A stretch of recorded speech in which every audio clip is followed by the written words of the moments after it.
Stand by for crime.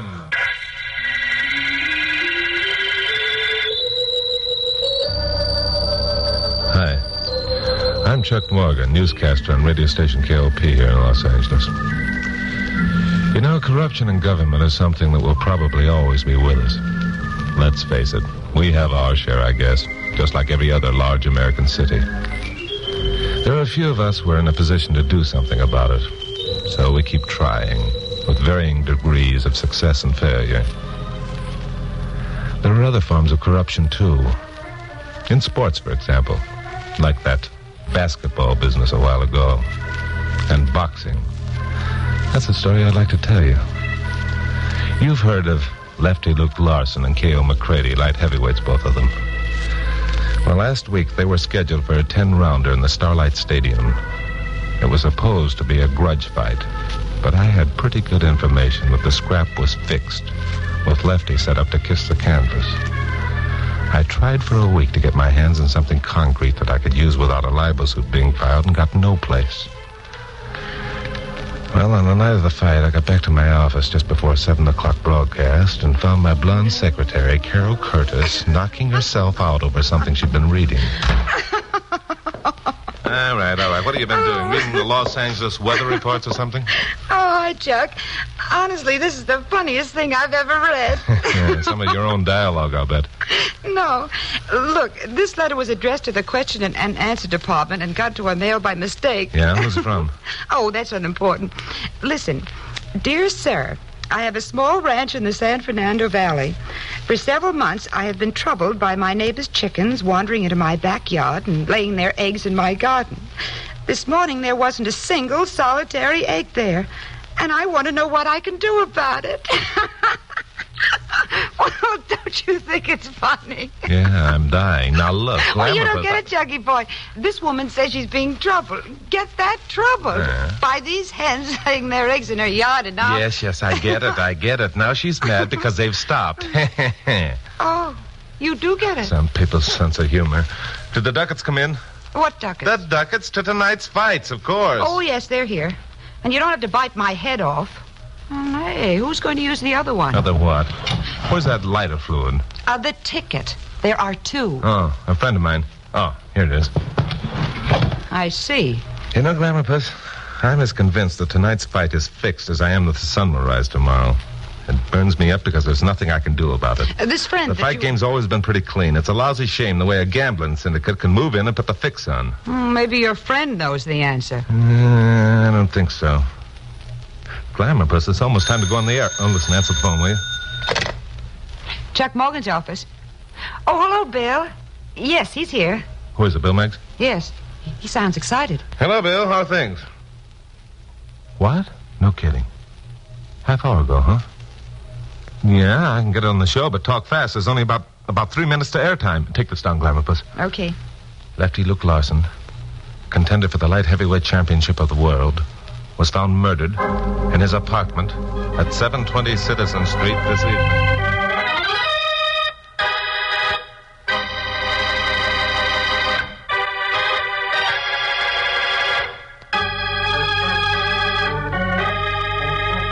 Well, I gave the local fight fans quite a shock with the story of Lefty Larson's murder in my 7 o'clock broadcast. But that was nothing to what was coming.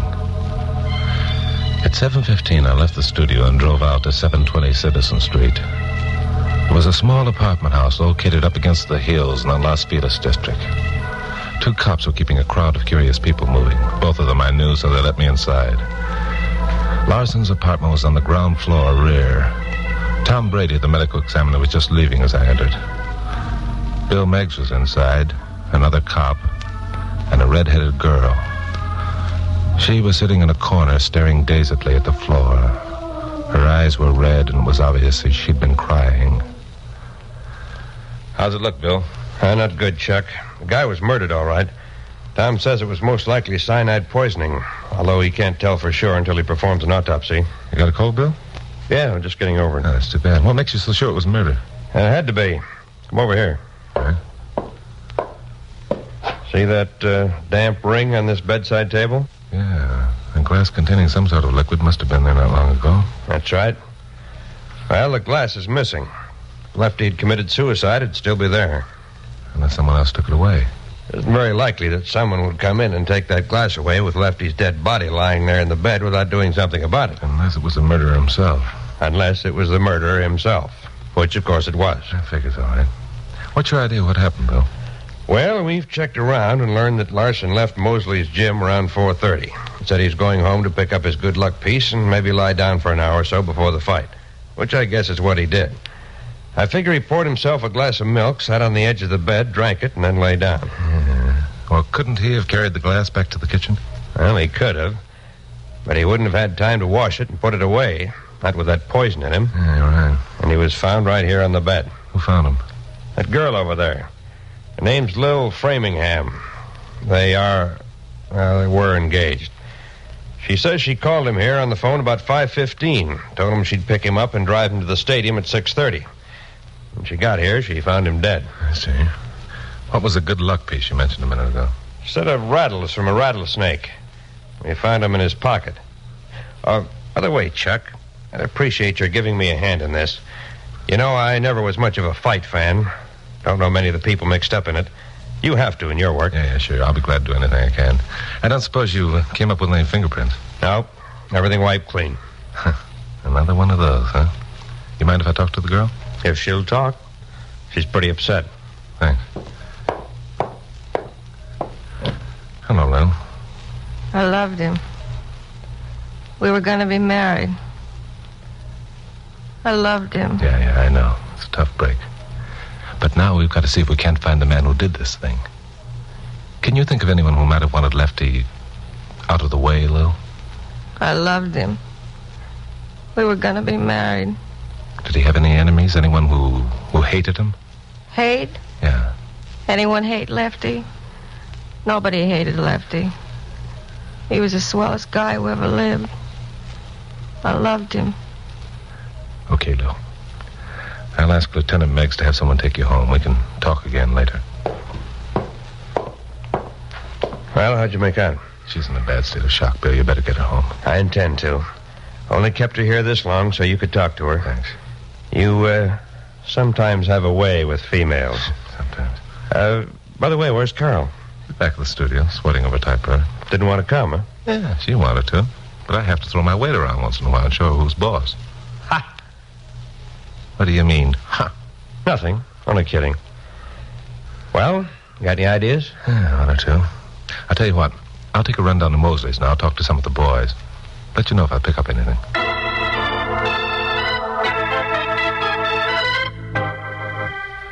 I changed my mind about going down to Mosley's and went back to the studio instead.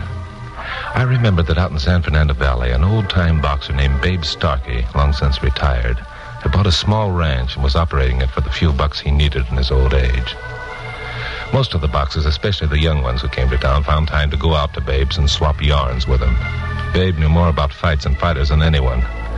It occurred to me that he might have the answer to a few questions I wanted to ask. So the next morning I picked up Carol around 9 o'clock and we headed over Coinga Pass into the valley. By the way, what kind of a ranch is it that this Babe Starkey runs? Oh, didn't I tell you? No. It's a snake ranch. A what? A snake ranch. Didn't you ever hear of a snake ranch? Oh, I've heard of every other kind out here in Southern California. Orange ranches and chicken ranches and cucumber ranches and avocado ranches. But never a snake ranch. What kind of snakes does he raise? Rattlesnakes. Morgan, you stop this car at once and let me out. Oh, come now, take it easy, Glamour Puss. Chucky Boy won't let the nasty old snakes do anything. Did you say something, Glamour Puss? No. Well, why not? You're usually talking. I was thinking. With what? I mean, what about? I was thinking what a shame it is that you and your friend couldn't go to the fights last night. Yeah, it was. Oh, here we are. I remember those two gateposts well. Chuck, this friend Turn that into the drive. Hey, there's Babe. Hello, Babe. How are you? Well, Chuck, Morgan, how are you, boy? Step down from your saddle, son, and squat in the shade a bit. Hey, who's that with you?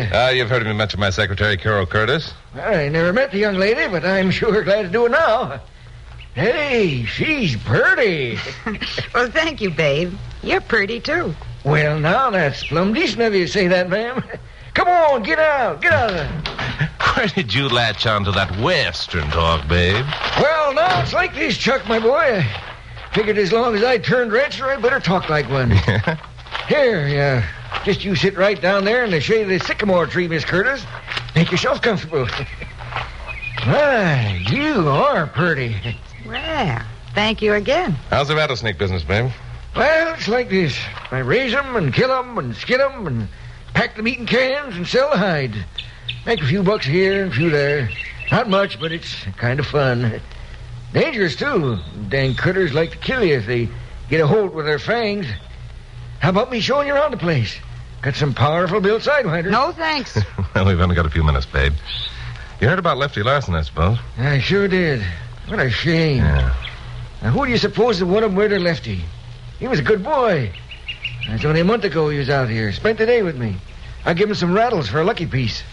Tell me, babe, did Lefty seem to be bothered about anything? Bothered? Yeah, anything seemed to be troubling him? Was he happy? Did he feel confident about winning last night's fight? Well, no, Chuck. Or had the gambling syndicate put the finger on him? Gambling? Hey, that's pretty dangerous talk, Chuck. You better be careful. So they've got you scared too, huh? Well, how's this for a guess, babe? Lefty came out here and told you about the syndicate trying to get him to throw the fight. He asked your advice because he respected you. And you told him to go ahead and throw the fight. That's true, isn't it? Oh, no, Chuck, that ain't it at all. That ain't the way it happened. Well, I'm an old man, Chuck. This little acre's all I got. I can't afford to lose it. They got here while Lefty and I was still talking. They said unless I kept my mouth shut, they'd... Yeah, okay, babe. Okay. That's all I wanted to know. You won't tell them, Chuck, huh? You won't tell them... Not a word, babe. I'll keep your name out of it entirely. Now, quit worrying, will you? All right, Chuck. Thanks. Come on, Glamour, let's go. Chuck, did you have to talk to him like that? He's so harmless and sweet. Yeah, harmless and sweet. Get into the car, Glamour Puss. Unless I missed my guess, I'll be able to announce the identity of the murderer of Lefty Larson in my 7 o'clock broadcast tonight.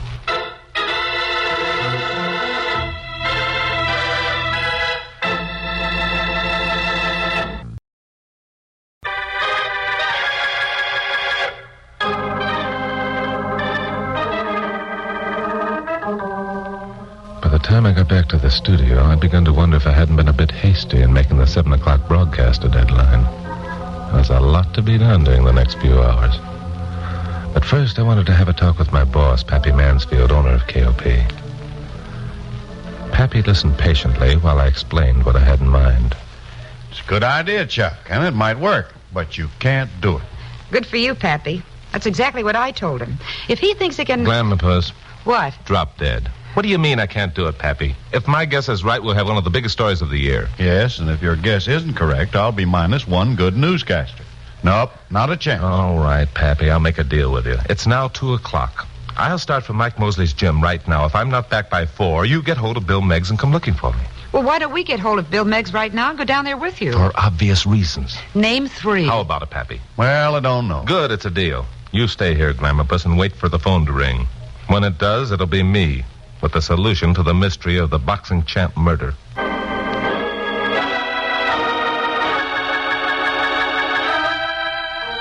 Mike Mosley's gym was located in a loft over a pool hall on Santa Monica Boulevard. I went up a flight of outside stairs and found the door at the top unlocked. I went in. But the big cavern-like room was deserted, which was unusual. Most any day you could find a half a dozen more pugs working out here, their trainers and handlers all over the place. Fresh air had been a stranger in the room for quite a while. The place stank of stale tobacco smoke and sweat and rosin. I walked around the ring that was set up in the middle of the room and found the door that led to Mike's private office. I knocked, but there wasn't any reply. Then I heard a sound behind me and turned to find Mike standing there. Behind Mike were a couple of beat-up-looking kids wearing trunks and boxing gloves. Hello, Morgan. What's on your mind? Hiya, Mike. Your place looks deserted. What's that for, out of respect for a dead pal? That could be. But I got another reason for shutting up shop, too. Huh? Yeah. I've been expecting a visitor. Yeah? Who's that? You. No kidding. Now, why would you be expecting me, Mike? Well, you got a habit of getting ideas, Morgan, and there's some of us in the fight game that don't like them. Such as the fact that you've let the gambling syndicate move into L.A., and you bought yourself a couple of new cars and a place at Malibu within the past 6 months? Ideas like that, Mike? Yeah, ideas like that. Ideas that you can't prove and never will be able to. So why don't you get an idea to talk about the Iowa State picnic on your show tonight? Be a cleaner story than the one I'm going to broadcast. Yeah? Oh, while you're here, Morgan, I want to introduce you to a couple of new boys I'm bringing along. Buck, come over here. Buck, this here's Mr. Chuck Morgan. He's a newscaster on one of the big radio stations in town. Yeah. Hey. Yeah, he's a lot of other things, too, but I'm too polite to mention them. Now, Buck, I want you to show Mr. Morgan that right hook you was practicing yesterday. Hey, Slim, you stand over there. When I give the word, you demonstrate that left jab of yours. These are things Mr. Morgan likes to know about. Okay, Buck, let him have it. Now, just a minute. All right, hit him, Slim. Give it to him, boys. Maybe Mr. Morgan won't be so snoopy from now on. Give it to him. Don't let him fall down. Keep him on his feet. Atta boy, Buck. Once more, Slim.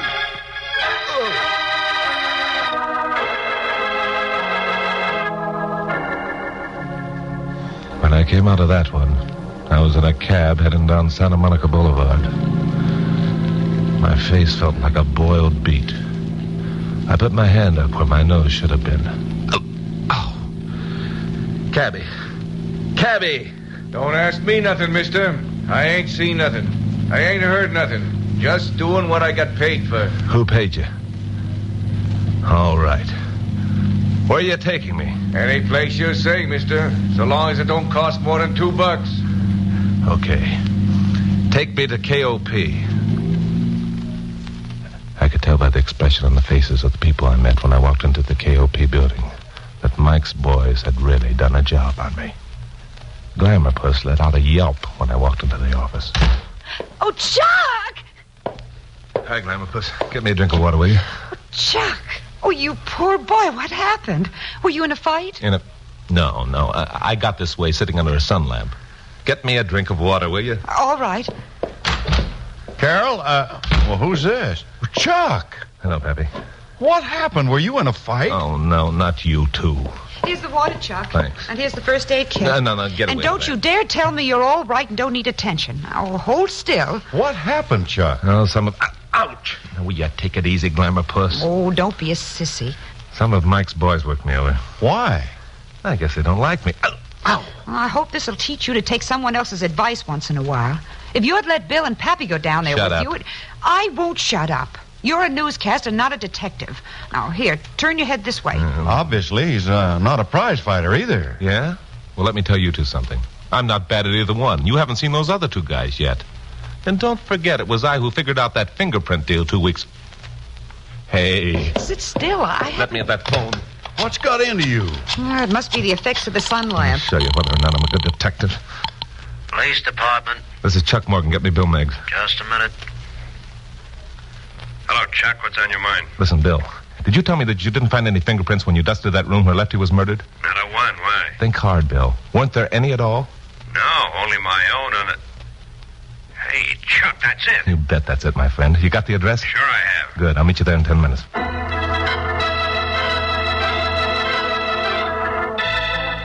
I got out of there fast, ignoring the protests of Carol and Pappy, and 10 minutes later, I was pulling up in front of an apartment house on North Hobart.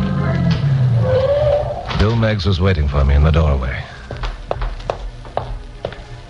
Oh, what the heck happened to you? You been in a fight? Yeah. I've been in a fight. Come on, let's go.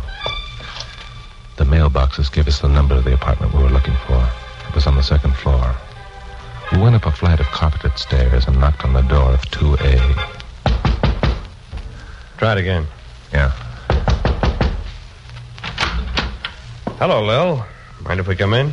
Why, it's Lieutenant Meggs and Mr. Morgan. Why, no, of course not. Come on in. Hello, Morgan. My. Huh. Imagine finding you here. What's the matter? You been in a fight? Yeah. You know Lieutenant Meggs, Mike? He's from headquarters. So? Mike and I are old pals. Oh, so you men know each other. Mr. Mosley's been so kind to me since Lefty passed on. Some of the boys at his gym took up a collection and gave me the money. When did this happen? Why, today, I guess. How much money was there? None of your business. That is, Mr. Mosley asked me not to tell. You can call him Mike, Lou. We understand. What do you mean by that, crack? Well, I'll tell you, Mike. You've got your coat off and your tie loosened. That's rather informal when the girl only knows you well enough to call you Mr. Mosley. You're being rude. And you're being stupid, Lil. Seems to me you got over your grief pretty fast. Yesterday you were too stunned to talk. I don't like your manner at all, Lieutenant. I wish you'd leave. Oh, we're going to leave, all right. And you're coming with us. Why? Because you murdered Lefty Larson. I murdered Lefty. Oh, why, Lieutenant, you can't be serious. I'm serious, all right. You weren't in love with Lefty, Lil. You only pretended you were. Actually, you're in love with this two-bit chiseler, Mike Mosley. When Lefty wouldn't throw the fight and threatened to expose you, you murdered him. Mike's as much to blame as you. How do you like that? I'm as much to blame. I wasn't even near the joint. No. All you did was provide Lil with the poison and tell her what to do. Well, now, ain't that something? You can prove it, I suppose. We won't have to prove it. Lil's going to tell her. Lil's drop dead, Morgan. Lil ain't gonna tell nothing to nobody. Like you said, she's in love with me. She does what I say. Okay, Lil, get your hat. Let's go. Wait a minute. Mike, are you going to let me take the rap for this? Don't worry, kid. I'll get you out of it. You going to let them take me out of here without doing nothing to stop them? Take it easy, kid. I told you Why, I'd you get you cheap, out of it. two-timing jerk. You're in this as much as I am. It was you. Shut up. I won't. You gave me the poison. Shut up, I said her up. All right, Mosley, that does it. Keep your hands off me, cop. That was one I sure owed.